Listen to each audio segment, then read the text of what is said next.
Hello, कैसे हैं आप लोग। आज हम डिस्कस करने वाले हैं करंट अफेयर सीरीज के अंदर न्यू साइंस अवार्ड। मतलब क्या है कि राष्ट्रीय विज्ञान पुरस्कार इंट्रोड्यूस किए हैं गवर्नमेंट ने। इसी साल पहला अवार्ड दिए जाएंगे ना, तो ये काफ़ी इंपॉर्टेंट न्यूज़ है, अपडेट है। अगर आप किसी गवर्नमेंट एग्ज़ाम की तैयारी कर रहे हैं या फिर किसी एग्ज़ाम की भी तैयारी कर रहे हैं जहाँ पर करंट अफेयर के क्वेश्चन पूछे जाते हैं, तो ये मस्ट वॉच वीडियो होने वाली है। यहाँ पर हम डिस्कस करेंगे किस तरह के अवार्ड दिए जाएंगे, क्या प्रोज हैं, कॉन्सिक्वेंसेज हैं, और कुछ इश्यूज हैं, उनको भी हम लोग इसमें डिस्कस कर लेंगे। ठीक है, बहुत कुछ सीखने को मिलेगा। अगर वीडियो पसंद आती है तो लाइक कर दीजिए। कंटेक्स्ट क्या है, देखिए कि सेंट्रल गवर्नमेंट है decided to introduce 56 prizes under the category of the Rashtriya Vigyan पुरस्कार। तो जो हमारी केंद्र सरकार है उसने बोला है कि हम लोग अब साइंस फील्ड को प्रमोट करने के लिए 56 अवार्ड देंगे, जिनमें होगा राष्ट्रीय विज्ञान पुरस्कार के नाम से जानेंगे। इसमें कितने हैं, टोटल 56 हैं। 3-4 तरह के अवार्ड हैं। पहले क्या है, 3 जो अवार्ड दिए जाएंगे विज्ञान रत्न के नाम से दिए जाएंगे, तो देखेंगे इनको भी कैसे हैं। तो 3 होंगे विज्ञान रत्न, 25 अवार्ड दिए जाएंगे विज्ञान श्री के नाम से, और 25 अवार्ड दिए जाएंगे विज्ञान युवा विज्ञान शांति स्वरूप भटनागर। तो और जो 3 दिए जाएंगे वो होंगे विज्ञान टीम अवार्ड। तो इनको डिस्कस कर लेते हैं। एक चीज़ आपको याद रखनी है कि does not include any cash component. मतलब क्या है कि इसमें कोई पैसे वगैरह नहीं दिए जाएंगे, बस एक ऑनर है, एक मेडल वगैरह दिया जाएगा, एक सर्टिफिकेट मिलेगा, लेकिन कुछ कैसे कंपोनेंट वगैरह इसमें इंट्रोड्यूस नहीं किया गया है। अगर मान लीजिए किसी को नॉमिनेशन फाइल करनी है, किसी को आप नॉमिनेट करना चाहते हैं, तो उसकी जो डेट है 14 जनवरी से लेकर 28 फरवरी तक है। मतलब रफली 1.5 महीना आपको मिलेगा, 14 जनवरी से लेकर 28 फरवरी तक। 28 फरवरी को हम लोग देखते हैं नेशनल साइंस डे। ठीक है, ये दिन भी याद रख लीजिए। 28 फरवरी we celebrate as a national science day. फिर क्या होगा कि नॉमिनेशन फाइल हुआ, उसके बाद जो जीतने वाले हैं, जिनको सिलेक्ट किया जाएगा, उनका अनाउंसमेंट होगा नेशनल टेक्नोलॉजी डे पर, जो कि 11 मई को होता है। बात करेंगे इसको अभी थोड़ी देर में। और जो अवार्ड दिया जाएगा वो अवार्ड दिया जाएगा 23 अगस्त। क्यों, इसको हम देखते हैं नेशनल साइंस स्पेस डे। बात ये कि नेशनल स्पेस डे 23 अगस्त को क्यों सेलिब्रेट किया जाता है, क्योंकि हमारे चंद्रयान 3 की जो सॉफ्ट लैंडिंग हुई थी 23 अगस्त को हुई थी। अगर आप लास्ट ईयर को शायद रिकॉल कर पाएंगे तो 23 अगस्त हमारे लिए काफ़ी एक अच्छा दिन था। और तीसरे जो चंद्रयान 2 था उसकी सॉफ्ट लैंडिंग नहीं हो पाई थी, लेकिन बिकॉज ऑफ द साइंटिस्ट और इसरो की कॉन्ट्रीब्यूशन की वजह से हमारी जो थर्ड चंद्रयान था उसकी सॉफ्ट लैंडिंग हो पाई 23 अगस्त को।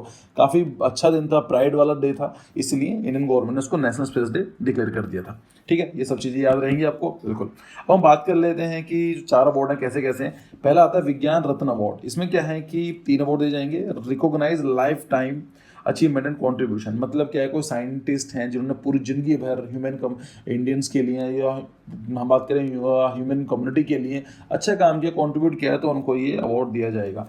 फिर आता है विज्ञान श्री अवार्ड। ये क्या होगा कि रिकॉग्नाइज डिस्टिंग्विश कॉन्ट्रीब्यूशन। ठीक है। फिर होता है विज्ञान टीम अवार्ड। तो नाम से क्लियर है कि ऐसा ग्रुप जिसमें 3 से ज़्यादा मेंबर हैं तो उनको दिया जाएगा। So given to a team comprise of 3 और मोर साइंटिस्ट और रिसर्चर्स और इनोवेटर, उनको दिया जाएगा। इस बार का याद रख लीजिए कि चंद्रयान 3 की जो पूरी टीम को ये विज्ञान टीम अवार्ड दिया जा रहा है। फिर आता है विज्ञान युवा शांति स्वरूप भटनागर अवार्ड। तो ये तो नाम से क्लियर है कि युवा का मतलब जिनकी एज 45 साल से कम है। अब आप बोलेंगे सर 45 साल युवा होते हैं, भाई साइंटिस्ट बनने की एज में 45 ईयर्स काफ़ी यंग है। तो इसमें क्या है कि हम लोग अगर अच्छा काम करते हैं साइंस में तो हम लोग भी ट्राई कर सकते हैं। So highest multidisciplinary science award in India for the young scientist maximum 45 years of age. तो 45 साल, ये 45 साल से कम के जो लोग होंगे उनको ये अवार्ड दिया जाएगा। यहाँ पर याद रखने वाली बात है कि पर्सन ऑफ इंडियन ओरिजिन भी अलाउड हैं। अभी तक जो अवार्ड दिए जाते थे, शांति स्वरूप भटनागर अवार्ड था, ये दिया जाता था, जो खत्म कर दिया गया है, इसको चेंज कर दिया गया है। तो इसमें क्या है कि अब पर्सन ऑफ इंडियन ओरिजिन को भी दिया जा सकता है।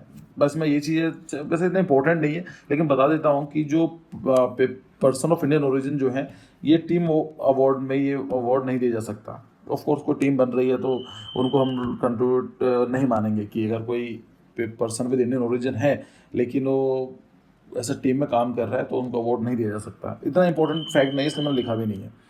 तो अब हम बात करते हैं कि नेशनल टेक्नोलॉजी डे क्या है। सो 1999 के अंदर comrade the scientific and technology achievement day was named by the former prime minister Atal Bihari Vajpayee ji. तो अटल बिहारी वाजपेयी जी के टाइम पर ये 1990 में इंट्रोड्यूस किया गया था और उसको इसी दिन रिकॉग्नाइज किया गया था। It is a day India successfully tested nuclear bombs in Pokhran on 11th of May. तो मतलब क्या था, 11 मई 1998 को पोखरण, आप लोग जानते हैं मूवी भी आई थी, मूवी लाइक जो न्यूक्लियर टेस्टिंग की गई थी इंडिया की तरफ से, वो हमारी हुई थी 11 मई 1998 को, और इसलिए हम बोलते हैं नेशनल टेक्नोलॉजी डे।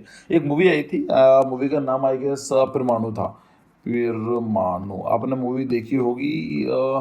मुझे John Abraham was the lead actor. तो अगर आप देखना चाहते हैं, अच्छी मूवी है, देखिए इसको, काफ़ी कुछ पता चलेगा आपको, ये चीज़ आती है।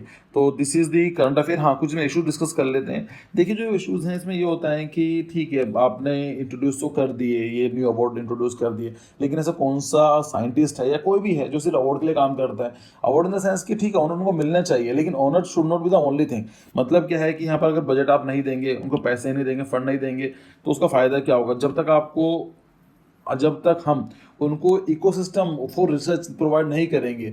अभी क्या होता है, ब्यूरोक्रेसी काम नहीं करती है, लोग उनको ऑर्गेनाइज नहीं करते हैं, पैसे को ऐसा लगता है कि पैसे खर्चे किए जा रहे हैं। लाइक हम जो बजट देते हैं तो उम्मीद करते हैं कि every on a single year कुछ ना कॉन्ट्रीब्यूशन हो, पर ऐसा होता नहीं है।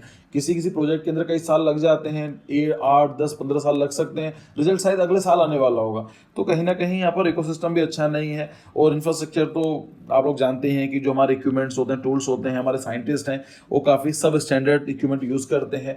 तो अब कैसे उम्मीद कर सकते हैं कि जो पुराने टूल यूज़ किए जा रहे हैं, अंदर इनोवेशन जो है एकदम नहीं हो जाए? वो पॉसिबल नहीं है। और बे चीज़ है कि जो गवर्नमेंट नहीं इंट्रोड्यूस तो करें, लेकिन जो पहले 300 के आसपास अवार्ड दिए जाते थे उन्हें ख़त्म कर दिया गया है।